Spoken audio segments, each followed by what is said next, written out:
주님 평화. 네, 저희 경당 독서대입니다. 이 사이드, 왼쪽 사이드에 이렇게 붙어 있어요. 공간이 협소하다 보니까 이렇게 구석에 있습니다. 오래된 건물이고 좀 공사가 좀 제대로 되지 않은 건물이라 20년 조금 더 됐는데 뭐 건물 짓고 얼마 되지 않아서부터 벽에 금이 가기 시작했고 벽에서 찬바람이 들어옵니다. 처음 이 집으로 입주했던 우리 첫 형제들 말에 의하면 불이 켜지지 않아서 불 켜는 그 콘센트 부분을 전기가 안 되니까 누전됐나 싶어가지고 뜯었더니 거기서 물이 쏟아져 나왔다는 이야기도 들은 적이 있습니다. 뭐 물론 불편한 곳이긴 하지만 그래도 이곳이 저의 수도원 첫날을 보낸 저의 집이고 또 그동안 제가 살아온 저의 모든 추억과 흔적들이 있는 소중한 장소이기 때문에 늘 하느님께 감사드리고 있습니다. 오늘 성 아타나시우스 주교 축일인데요.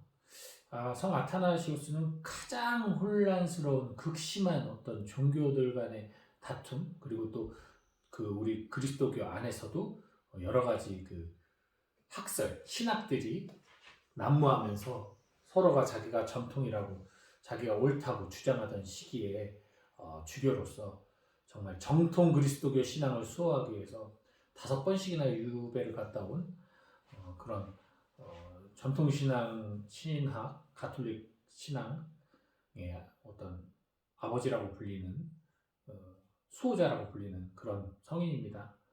정말 격렬하게 17년을 진짜 이단과 싸우는 당신 인생의 3분의 1을 거의 이단과 싸우며 살아오신 분이에요.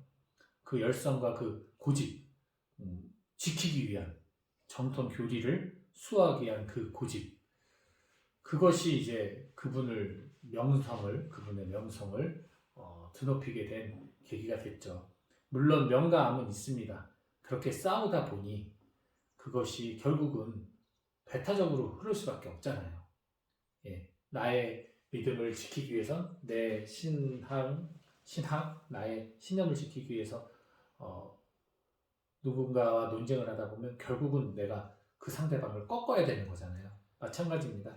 이 성 아타나시우스를 추종하던 이들 중에 성 치릴로 주교 같은 경우는 치릴로 우리는 성인이라고 하지만 솔직히 그 사람은 살인 교사에 가담했고 유대인들을 죽이는데 일조했고 정말 그런 범죄죠. 그리고 그거는 진짜 명백한 죄입니다. 그런 짓을 저지르는 그런 결과를 낳기도 했습니다.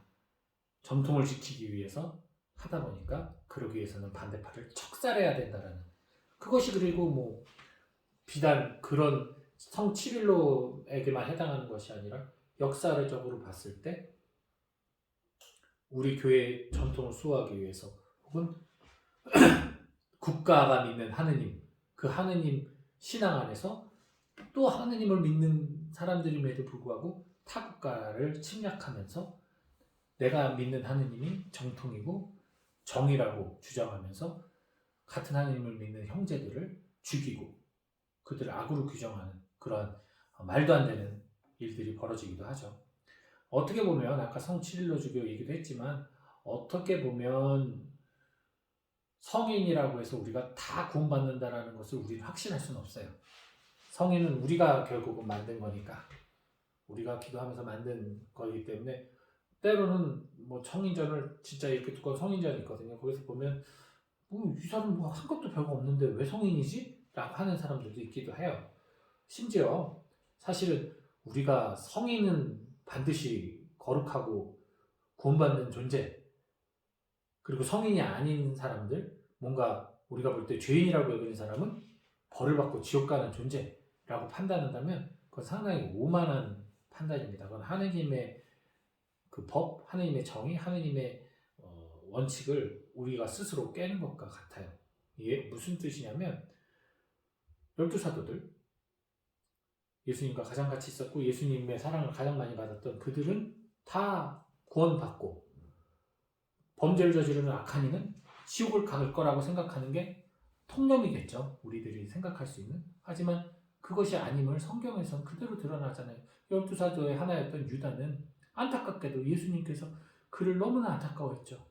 구원을 받을 수 없는 그의 처지를, 현실을 알고 너무 안타까워하셨잖아요. 예수님을 누구보다 사랑했어요, 유다도. 그럼에도 불구하고 그는 스스로 목숨을 끊음으로써 구원에서 멀어져 버렸죠. 근데 반대로 평생을 죄 속에서 살아오던 우도, 예수님과 함께 십자가에 매달렸던 그 강도는 마지막 순간에 주님을 알아배웠고 자비를 청함으로써 주님과 함께 구원에 들어가게 되었잖아요. 그렇기 때문에 우리 보이는 것으로 우리가 어떤 사람이 훌륭하다, 거짓이다 말할 수는 없습니다. 저는 사실 제 아는 어떤 분이 계세요.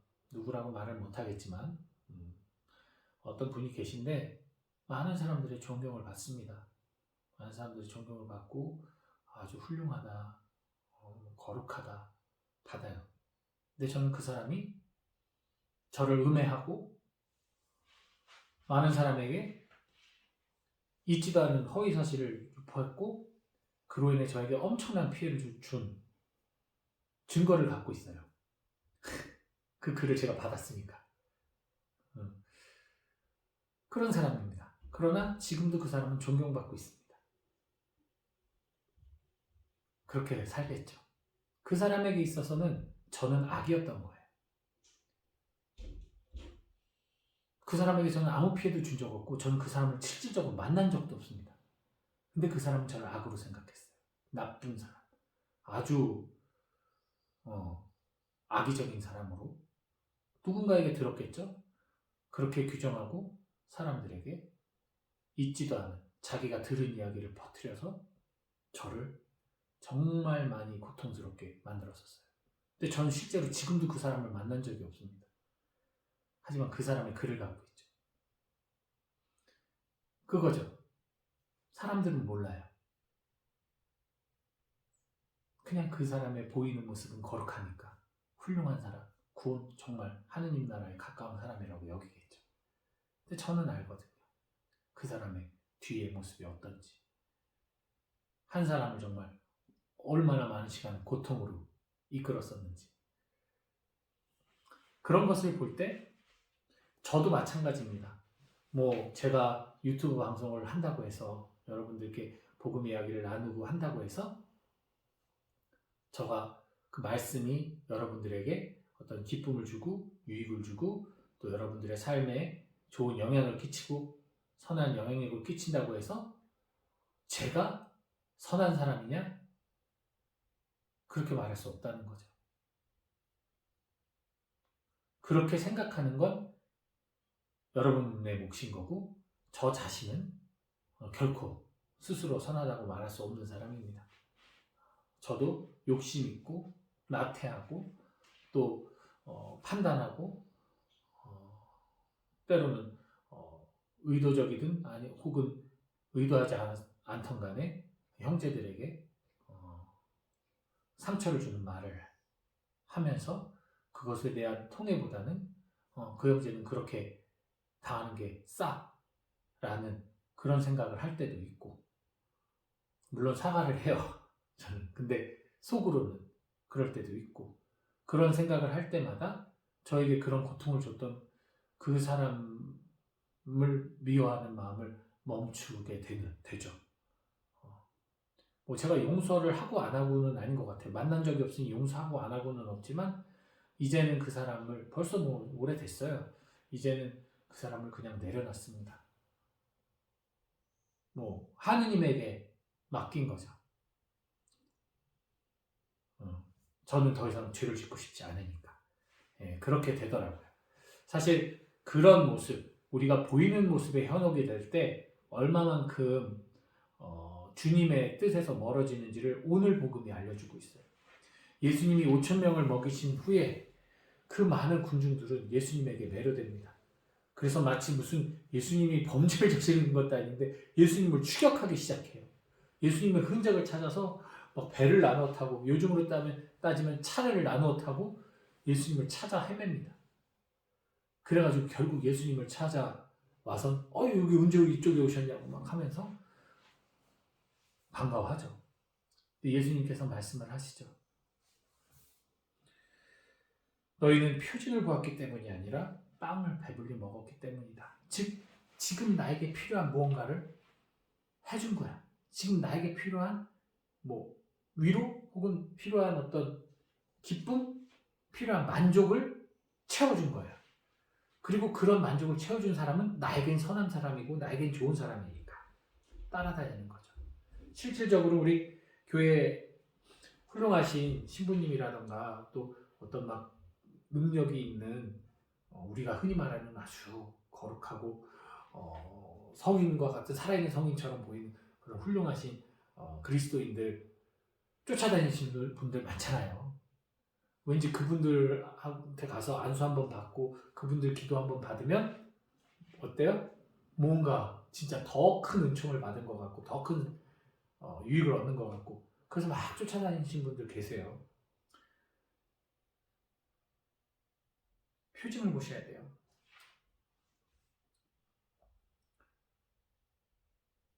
나에게 어떤 지금의 만족을 주는 것이 아니라 지금 내가 힘들더라도 내가 구원을 향해 갈 수 있는 어떤 길을 제시해 주는 사람들의 말에 귀를 기울이는 것, 그것이 중요합니다. 거기 가서 안수 받는 게 중요한 게 아니고. 예전에 이 방송에서도 얘기했던 것 같긴 한데 너무 많이 이제 영상을 올리다 보니까 말을 했었는지 기억은 안 나지만, 예전에 제가 남아공에서 성령 세미나를 하면서 그 주님께 인내의 영과 지혜의 영을 선교를 하는데 필요하니까 청했는데 엉뚱하게 치유의 은사를 주셔가지고 한동안 치유의 은사로 이렇게 안수를 하면 진짜로 병이 낫는 그런 일들이 있었는데, 제가 이제 어떤 변화를 이끈 후에 그 은사가 거짓말처럼 사라졌어요. 그 은사가 있는 동안은 최대한 밝히고 싶지 않았어요. 사람들을 안수하고 싶지도 않았고, 왜냐면 내가 그걸 갖고 있을 그릇이 아니라는 생각이 들었기 때문에 너무 무서웠기 때문에 피했는데도 치유받은 사람들이 소문을 내니까 자꾸만 알아서 와서 찾아와서 안수를 몇 번 해드리고 또 그런 일들이 있었는데, 감사하게도 이제 치유 행사가 사라지고 나서는 이제 그것에 대해서 저의 변화에 대한 기쁨으로 사람들한테 얘기를 하게 됐습니다. 강의나 이럴 때 그걸 통해서 내가 잘못된 사고와 생각을 했던 것이 변화되어 이제 더욱더 자유로워지고 주님께 더욱더 감사하며 사랑을 드릴 수 있게 됐다. 주님이 그러니까 그때 되니까 나를 치유해 주시면서 그 은사가 사라졌다라고 얘기를 하는데, 그 체험담을 얘기하고 난 후에 강의가 끝나거나 미사가 끝나고 나가면 할머니들이 줄을 쭉 서서 이러고 기다리고 있습니다. 관절염부터 시작해서 복통, 치통, 두통, 여러 가지 병이 있다 그러면서 이제 안수를 해달라고 그러세요. 그러면 제가 분명히 말을 하죠. 난 치유 행사 없다라고 말씀드리지 않았느냐. 지금 받는 거는 의미가 없을 것 같다. 그냥 축복해드리는 건 할 수 있겠지만 없는 것 같다 말씀을 드리면, 그래도 혹시 나한테는 은사가 내리지 않을까요? 라고 생각하시는 분들이 많다는 거죠. 근데 그게 지금 오늘 복음에 나오는 이들하고 같은 모습인 거예요. 예수님의 보이는 그 기적의 능력이 위대하니까 그분을 따라다니는 뭔가 더 내가 은총을 받을 수 있지 않을까. 그분의 본질을 보지 못하잖아요. 우리는 그런 눈을 갖고 있는 거예요. 영적인 식별을 제대로 하지 못하면 보이는 것으로 저 사람은 성인이야 했는데 그 사람이 사실은 엄청난 악인일 수도 있고, 저 사람은 저거 삶이 벌써 그리스도인으로서는 완전 빵점이야, 저거 무슨 신앙이냐 하는 사람이 사실은 내적으로는 주님께 더 가까이 다가갈 수도 있어요. 끊임없는 회개로. 이건 우리가 알 수 없는 부분이라는 거예요. 예컨대 저희는 수도자라 매일매일 아침에 기도와 미사를 해요. 매일매일 합니다. 때로는 귀찮을 때 좀 일반 사람들은 평일 미사 뭐안 가도 되고 그냥 주일 미사 한 대만 해도 되는데 이렇게 힘들어도 우리는 미사를 해야 돼? 이런 사치스러운 투정을 부릴 수도 있어요. 그 정도로 우리는 매일 미사하는 게 기본적인 거예요. 일상이에요. 그러다 보니까 미사 참석, 일주일에 한 번 미사 참석하는 걸 어려워하는 사람들의 마음을 이해를 하지 못한다는 거죠. 그거 뭐 일주일 내내 그렇게 살다가 주일날 1시간 미사하는 거 그거를 못해? 라는 생각을 할 수 있다는 거예요. 그들의 상황을 알지 못하니까. 보이는 것만 보는 거죠. 그리고 그것도 있겠죠. 결혼을 안 하니까 부부 생활이 얼마나 힘들고 험난한 길이고 자녀를 양육한다는 게, 내 새끼를 양육한다는 게 얼마나 힘든지를 알지를 못하잖아요. 들은 게 단데, 책으로 배웠는데. 그러니 힘들다 그러면 그냥 참으세요. 용서하세요. 화해하세요. 뭐 기도하세요. 이렇게 쉽게 얘기해버릴 수밖에 없다는 거죠. 예. 보이는 게 다가 아니잖아요. 본질을. 저도 수도에 들어오기 전에 수도자 그러면 항상 서로 얼싸안고 서로 희생하고 서로 나누고 서로 배려하고 정말 그런 형제가 가득 넘치는 그런 유토피아 같은 삶인 줄 알았어요. 물론 고된 삶이겠지만 그 고됨도 다 의미가 있고 가치가 있는 고됨이라고 생각을 했어요. 근데 정작 들어와 보니까 현실은 전혀 다르더라고요. 서로 끊임없이 반목하고 서로 끊임없이 상처를 주고받고 고생하는데 의미가 아니라 그냥 생고생, 말고생을 하고 있고 그것으로 인해서 뭔가 이루어지는 것은 없고 기도보다는 분신잔념이 훨씬 더 심하고 이게 어떻게 된 건가? 내가 잘못된 건가? 내가 문제인 건가? 우리 공동체가 이상한 건가? 근데 결국 수도자들끼리 나눠보면 다 비슷한 고민과 비슷한 아픔을 겪고 있다는 거죠. 그래서 그거구나. 우리 교회는 거룩한 교회예요. 성교회, 거룩한 성교회. 이 거룩함은 우리가 선하다고 생각하고 악하다고 생각하는 모든 것. 의인도 있고 악인도 있고 잘 사는 사람도 있고 못 사는 사람도 있고 잘난 놈도 있고 못난 놈도 있는 이 모든 것이 포함돼요. 그 모든 것들이 주님을 향해 걸어가는 이 한 배 안에 함께 가고 있는 여정, 이게 우리의 교회구나. 끝까지 이 안에서 적응 못하고 결국은 배에서 뛰어내리는 사람도 있겠죠. 안타깝지만 유다 같은 사람도 있겠죠.